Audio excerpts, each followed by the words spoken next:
Guys, rupanya di KTT G20 itu adalah rezeki ataupun durian runtuh untuk Indonesia. Kenapa saya bilang begitu guys? Kerana banyak negara-negara daripada negara luar, termasuklah negara Eropah yang mahu bekerjasama ataupun deal dengan Indonesia untuk setiap projek yang ada di Indonesia. Bagaimana ceritanya? Ayo kita simak video ini. Mari.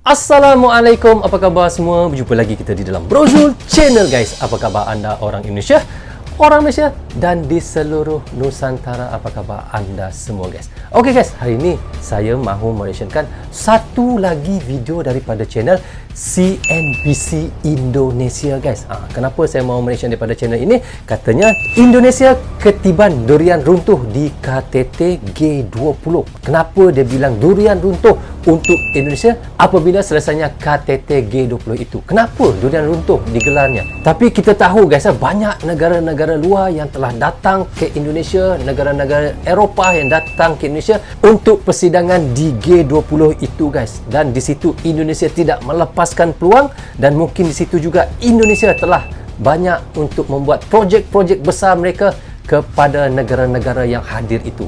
Dan jadi negara manakah yang hadir itu yang deal dengan Indonesia untuk kerjasama projek-projek yang akan dilakukan di Indonesia itu? Dan kita tahu Indonesia sekarang ini adalah negara yang semakin maju, negara yang semakin berkembang, dan kita lihat ekonominya semakin stabil, dan tidak mustahil banyak negara yang akan untuk mahu bekerjasama dengan Indonesia. Jadi guys, bagaimana ceritanya guys? Manakah negara-negara yang mahu untuk bersatu ataupun bekerjasama dengan Indonesia untuk setiap projek yang ada di Indonesia itu? Ayo kita sama-sama tonton Direction bersama dengan Brozul. Ya, momentum presidensi G20 Indonesia yang berlangsung di Bali kemarin sangat dimanfaatkan untuk mencari peluang kerjasama oleh pemerintah dan kalangan dunia usaha. Dan kabar baiknya, banyak negara yang sudah menyatakan deal atau minat mereka untuk bergabung dalam proyek-proyek strategis di Indonesia. Wow, di dalam KTT G20 itu, apabila banyak daripada negara-negara asing yang datang ke Indonesia, apabila mereka melihat Indonesia sangat berjaya dan sangat maju dan sangat berjaya dalam menyediakan itu G20 ini, banyak negara kata deal guys untuk bekerjasama dengan Indonesia. Wah, KTT 20 ini memang salah satu kira seperti durian runtuh untuk Indonesia ya. Syabas Indonesia, mantap. Mulai dari sektor transportasi, energi hingga pembangunan jalan tol. Lalu apa saja kira-kira proyek-proyek yang sudah disepakati dalam KTT G20 kemarin? Saya akan bahas lebih lanjut di Indonesia ketiban durian runtuh di KTT G20. Proyek pertama mantap, TV-nya tas saja. Adalah MRT.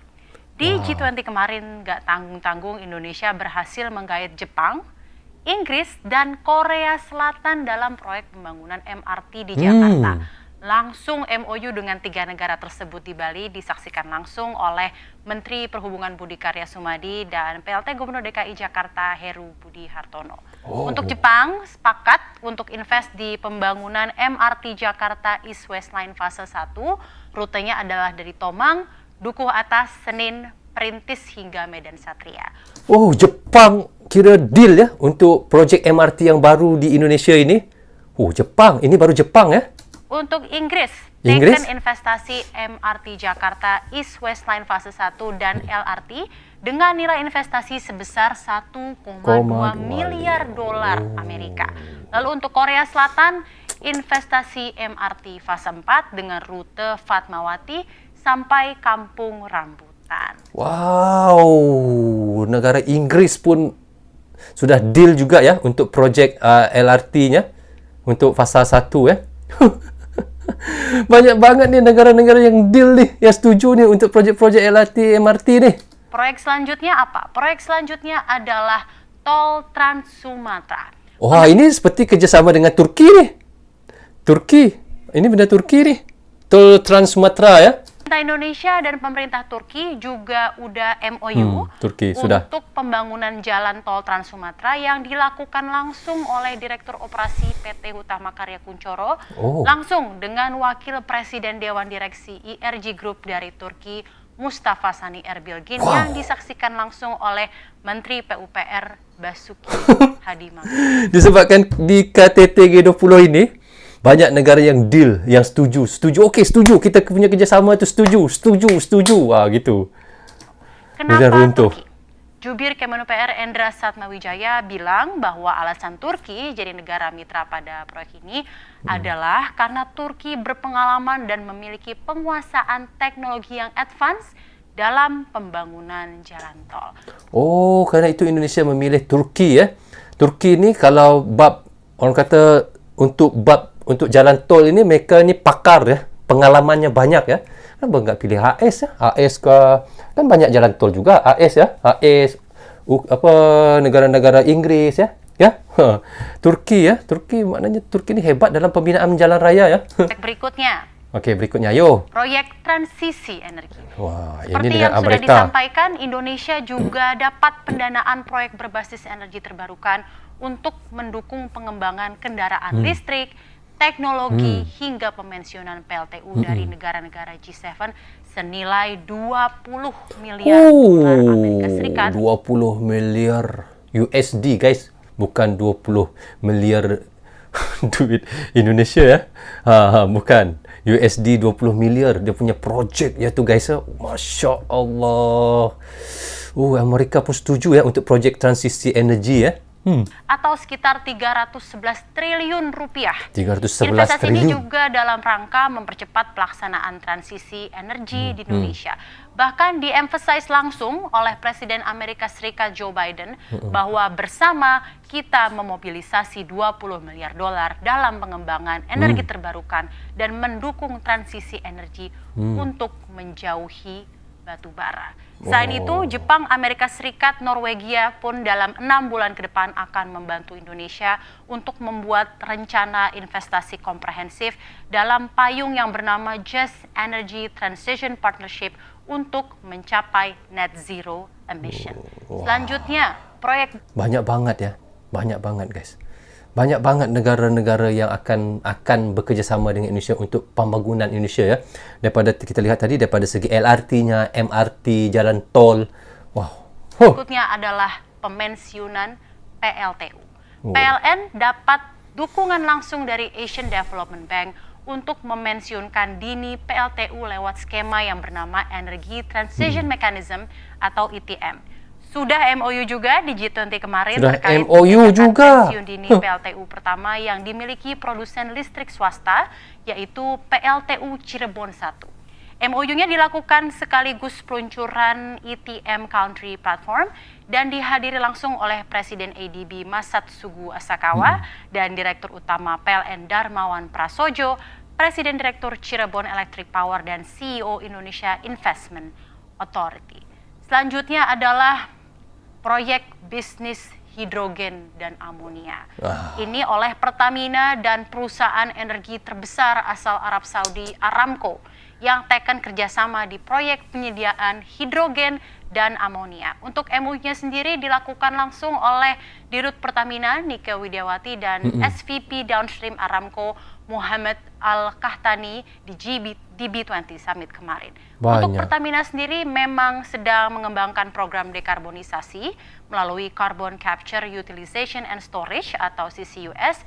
Jadi harapannya dengan adanya penyediaan hidrogen dan amonia ini bisa memainkan peran kunci dalam ekonomi netral iklim di masa depan dan memungkinkan pembangkit listrik bebas emisi untuk transportasi berat, pemanasan sampai seluruh proses industri. Banyak banget Lalu proyek nih. apa lagi? Proyek strategis yang di-deal di G20 kemarin, ada proyek bisnis kilang minyak di Tuban. Ini mencakup kerjasama Tuban, ya? oleh Di Tuban, Pertamina New and Jawa Renewable Timur, ya? Energy yang Banyak, merupakan subholding New and Renewable Energy dari Pertamina dengan perusahaan listrik asal Arab Saudi ACWA Power yang resmi melakukan Joint Development Agreement terkait penyediaan pembangkit tenaga listrik, uap dan air pada proyek Grassroots Refinery and Petrochemical disebut GRRP di Tuban, Jawa Timur. Banyak banget nih guys. Sampai saya sendiri pun untuk menyebut satu persatu pun sudah lupa. Tadi mula-mula tu boleh. Tapi sudah banyak sangat kita lihat bagaimana daripada negara-negara luar semua sudah deal, sudah mahu, sudah mahu bekerjasama dengan Indonesia untuk sesuatu, memang projek lah, buat projek daripada segi jalan tolnya, LRT, MRT, daripada segi projek bisnes kilang tubannya, Masya Allah, banyak banget guys. Dan penandatangan ini dilakukan langsung oleh CEO Pertamina NRI, Danif Danusaputro, dan CEO ACWA Power, Paddy Padmanathan, dalam acara B20 Summit kemarin.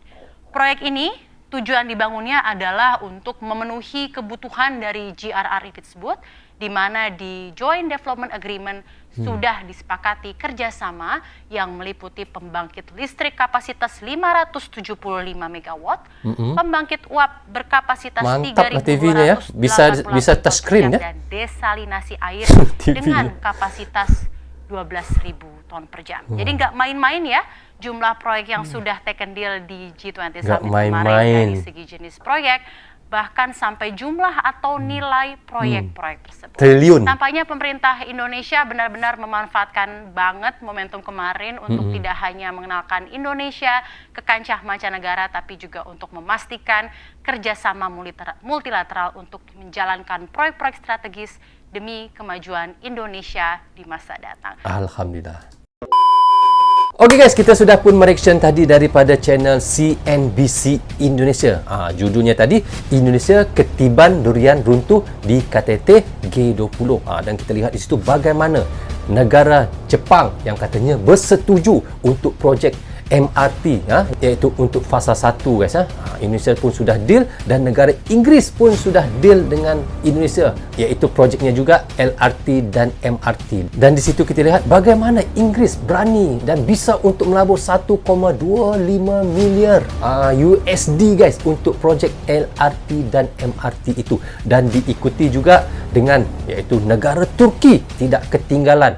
Kenapa Indonesia memilih Turki katanya tadi? Karena Indonesia sangat percaya dengan Turki, iaitu projek tol Trans Sumatera. Kerana itu Indonesia memilih Turki untuk projek itu. Dan kita tengok guys bagaimana di KTT G20 itu, iaitu Indonesia tidak melepaskan peluang untuk mendapatkan deal ataupun untuk mendapatkan kerjasama daripada negara-negara lain untuk projek-projek yang kita bisa bilang itu projek yang keren ya, projek mega ya. Itulah Indonesia, dan di KTT G20 itu kita bisa bilang adalah salah satu persidangan yang sangat berjaya dianjurkan oleh Indonesia, dan banyak negara-negara yang luar datang ke Indonesia dan mereka sangat memuji Indonesia, dan mereka sangat memuji ekonomi Indonesia, mereka sangat memuji politik Indonesia yang stabil hingga sekarang ini guys. Wow, luar biasa. Tahniah kepada Indonesia kerana telah berjaya untuk menyediakan persidangan di KTT G20. Okey, rasanya sampai di sini saja untuk reaction saya kali ini. Semoga manfaat untuk teman-teman yang menonton dan manfaat untuk saya yang mereaction. Okey guys, saya minta maaf kiranya ada tersilap kata dan tersilap cakap sepanjang saya melakukan reaction untuk anda semua. So guys, Assalamualaikum. Goodbye. Bye-bye.